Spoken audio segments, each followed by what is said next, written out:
بص يا اسلام، دلوقتي انا عامل لك لغز هنا. تمام؟ ايه اللغز؟ ان انا بدل ما المثلث عليا ليك 3 حركات وتخلي المثلث الناحية التانية.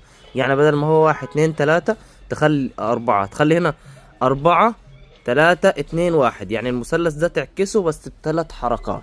لو عملته ليك هدية والله قيمة. يلا بسرعة. 3 حركات، تحرك 3 جنيهات من دول تخلي المثلث بدل ما هو عليا الناحية التانية ب3 جنيهات بالظبط. والله يعني هنا 4 3 2 1، لا العكس، تخلي 4 3 2 1. يلا يا باشا، انت باشمهندس زراعي وهتجيبها انا عارف. 4 جنيهات، 3 جنيهات تحركهم. لو حد عارف اللغز ده يعمل قلب احمر، لو حد مش عارفه يعمل قلب ابيض او ازرق.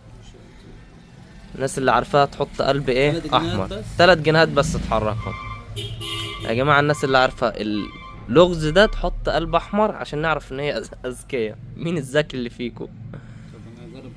ماشي كده.